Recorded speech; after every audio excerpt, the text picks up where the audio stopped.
తెలుగు రాష్ట్రాల్లో అతిపెద్ద lift manufacturer lifts ట్రై.com dealership కూడా ఇవ్వబడును. నమస్తే, నేను జీవి సత్యనారాయణ. ఈ ఎపిసోడ్లో ఈ మధ్యకాలంలో స్కామ్స్ ఎక్కువైపోయినాయి. ఈ సైబర్ స్కామ్స్ ఇంకా ఎక్కువైపోయినాయి. ఏం జరుగుతున్నాయి అనేది స్కామ్ జరిగిన తర్వాతనే మనకి తెలుస్తుంది. అది ఎటువంటి కొత్త రకము స్కాము, ఇది అయిన తర్వాతనే ఓహో ఇలా కూడా మనం మోసపోతున్నాం అనేది తెలిసిపోతుంది. అంటే ఎప్పుడైతే టెక్నాలజీ కానీ డిజిటల్ కానీ ఏదైతే బాగా డెవలప్ అయిందో, ఏదైతే ఈజీ అయిందో అంతా అదే మాదిరి మోసాలు కూడా ఎక్కువ జరగటం జరుగుతుంది. అయితే ఎప్పటికప్పుడు మనము ఎంత అప్రమత్తంగా ఉన్నా కానీ జరిగే మోసాలు జరుగుతున్నాయి. ఇప్పుడు మీకు ఒక జరిగిన లైవ్ది ఏదైతే, అంటే ఈ మధ్య ఒక 2 days బ్యాక్ 3 days బ్యాక్ జరిగింది ఏదైతే ఉందో, 2 days కాదు 1 day బ్యాకే మనకు తెలిసేటప్పటికి ఆ ఇన్ఫర్మేషన్ మీకు చెప్తున్నాం. ఇవంతా కూడా మీకు ఒక అప్రమత్తత కోసం ఇన్ఫర్మేషన్ మాత్రమే. ఇలా జరుగుద్దా, ఇలా ఉంటుందా అని కాదు, జరిగినాయి, జరుగుతున్నాయి. ఏ టైప్లో జరుగుతాయి, ఏం జరుగుతాయి సైబర్ క్రైమ్లు, మనం ఏం జాగ్రత్తలు తీసుకోవాలి, ఎలా ఉండాలి, ఎటువంటి మనకు అనుమానం వస్తే మనం ఏం చేయాలి అనే దాని మీద దీనిలో చెప్పడం జరుగుతుంది. ఓకే, ఇప్పుడు ఈ ఎపిసోడ్లో ఒక మహిళ వాళ్ళ అమ్మాయికి అమెరికాకి ఫుడ్ పార్సిల్ని చేయడం జరిగింది, కొరియర్. ఇప్పుడు ఈ మధ్య కాలంలో ఎక్కువ శాతం పిల్లలందరూ హైలీ ఎడ్యుకేటెడ్ కావటం, ఆడపిల్లలు, మగపిల్లలు, బీటెక్లు, ఎంబీఏలు, సాఫ్ట్వేర్లు, క్యాంపస్ సెలక్షన్లు, పెద్ద పెద్ద ప్యాకేజీలతోటి రావటం, మళ్ళీ వాళ్ళు యుఎస్కి వెళ్ళిపోవటం, డాలర్లో సంపాదించటం.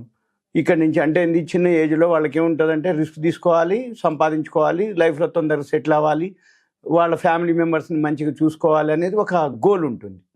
దాంతో ఏమవుతుంది, ఎంత ప్యాకేజ్ వచ్చినా ఇంకా ఎక్కువ సంపాదిద్దాం, ఇంకా ఎక్కువ సుఖపడదాం, ఇంకా ఎక్కువ అంటే మనం అంటూ ఒక గుడ్ విల్ బ్రాండ్ క్రియేట్ చేసుకుందాం, మనమంటూ ఒక గుర్తింపు తెచ్చుకుందాము, మనమంటూ సంఘంలో అంటే చుట్టాలనుకోండి, ఫ్రెండ్స్, రిలేటివ్స్లో ఒక విధమైన ఇమేజ్ కోసం అనుకోండి, గుడ్ విల్ అనుకోండి. దీంతోపాటు మెయిన్ ఇన్కమే. ఎందుకు, ఎంత బాగా కష్టపడితే అంత బాగా పైసలు వస్తాయి, అంత బాగా పైసలు వస్తాయి కాబట్టి అంత మంచిగా ఉండొచ్చు, ఇది గోల్.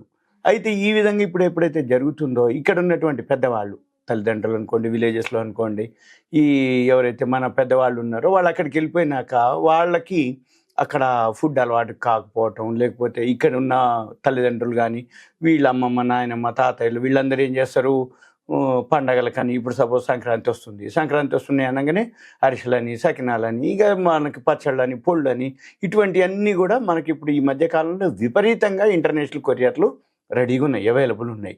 అంటే కిలోకి 10 కిలోలు అయితే ఇంత, 15 కిలోలు అయితే ఇలా. అయితే ఇలా ఎప్పుడైతే డెవలప్ అవుతుందో మనం ఏమనుకుంటాం, అక్కడ పాపం పిల్లలు ఏం కష్టపడతారో, ఏం వండుకుంటారో, ఏం తింటారో డాలర్లో ఖర్చు అయిపోతుంటుంది. పాపం మనం ఇక్కడికైతే ఏముంది, మనమే తయారు చేయొచ్చు, పార్సలే కదా అయ్యేది, కొరియరే కదా అయ్యేది, కొరియర్లో పంపించేస్తే ఆ బిల్ ఏదో మనం ఎంత ఉంటుంది అంత కడితే ఒక 2-3 నెలలు పిల్లలకి మంచిగా అవి ఇవి ఉంటాయి, మన ఇంటికి కాడ ఉన్నట్టే ఉంటుంది.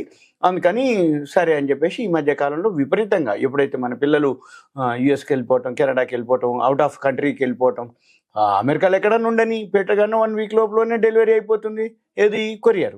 అయితే ఇప్పుడు ఈ కొరియర్ ఏదైతే ఉందో, కొరియర్లో జరిగిన సంఘటన అది మీకు ఇప్పుడు చెప్తున్నాం. అయితే ఈ సైబర్ నేరగాళ్ళు ఎలా చేస్తారు, ఏం చేసిర్రు, ఏం జరిగింది, ఏం జరగబోతుంది, మనం ఏం చేయాలి, ఎలా చూడాలి, మనం ఏం జాగ్రత్తలు తీసుకోవాలి. అయితే సింపుల్గా ఏంటంటే కొరియర్ చేసినందుకు గాను సైబర్ నేరగాళ్ళు 1,50,00,000 అకౌంట్లోంచి కాజేయటం జరిగింది. అది ఎలా జరిగిందో చూద్దాం. అయితే ఈ మధ్య కాలంలో సైబర్ క్రైమ్లు విపరీతంగా పెరుగుతుందనేది పేపర్లో చూస్తున్నాం, క్లెయిమ్స్ ఉన్నాయని చూస్తున్నాం, జరుగుతున్నాయని చూస్తున్నారు, పట్టుకుర్రని చూస్తున్నారు. వితిన్ 1 hourలో, హాఫ్ అన్ అవర్లో కనుక మనం కంప్లైంట్ చేసి మేల్కొని కనుక అయితే రికవరీలు కూడా అవుతున్నాయి.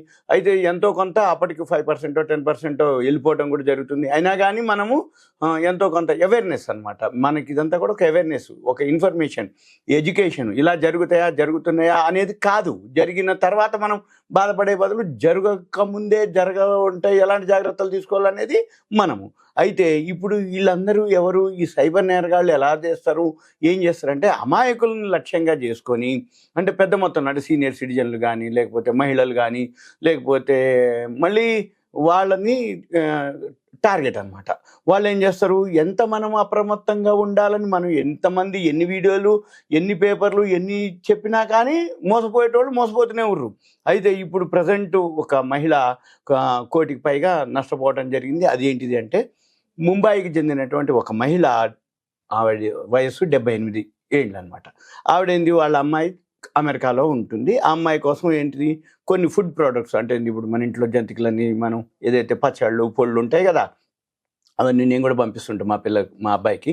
అట్లానే ఈవిడ ఏం చేసింది, వాళ్ళ అమ్మాయి కోసానికి కొన్ని వస్తువులను కొరియర్ బుక్ చేయడం జరిగింది, కొరియర్లో పంపించడం జరిగింది.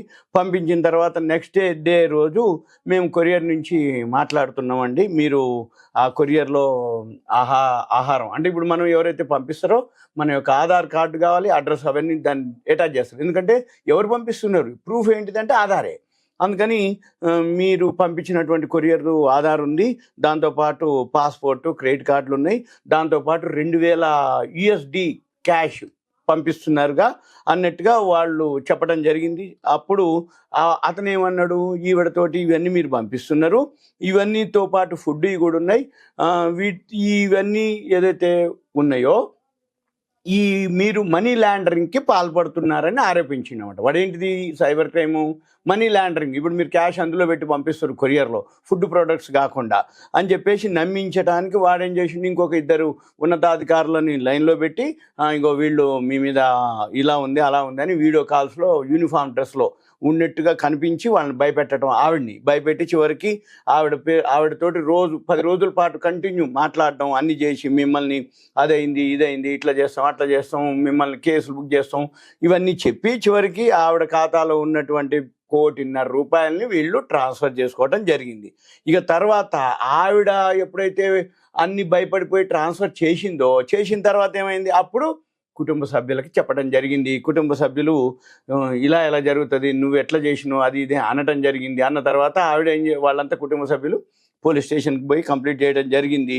అయితే ఇప్పుడు నేను చెప్పేది ఏంటిదంటే, ఇలా గనక జరుగుతుంది, మీకేదన్నా ఏమాత్రం అనుమానం వచ్చింది అనుకోండి, సింపుల్ అనమాట. మీ దగ్గరలో ఏదైతే పోలీస్ స్టేషన్ ఉంటుందో దాంట్లో ఒక సైబర్ క్రైమ్ సెక్షన్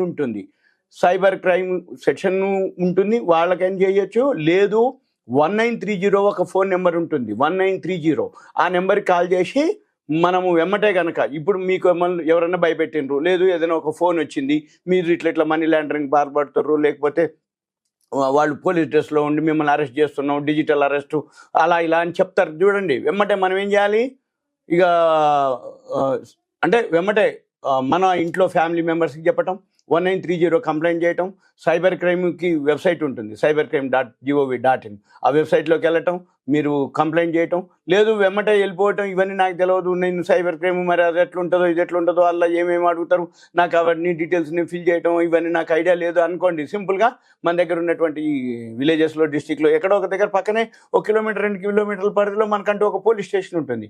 వెమ్మటే ఆ పోలీస్ స్టేషన్కి వెళ్ళి ఇలా జరిగిందని చెప్పేసి, అక్కడ సైబర్ క్రైమ్ సెక్షన్ ఉంటుంది, డిపార్ట్మెంట్ ఉంటారు, అక్కడ ఒక స్టాఫ్ ఉంటారు. మనం ఏం చేయాలి, ఇదంతా వాళ్ళకి ఎక్స్ప్లెయిన్ చేస్తే ఇమీడియట్గా కేసు ఫైల్ చేస్తారు. నెక్స్ట్ ఏదైతే వాడు కాల్ చేసిండో వాళ్ళు లైన్లోకి వచ్చేస్తారు. సింపుల్.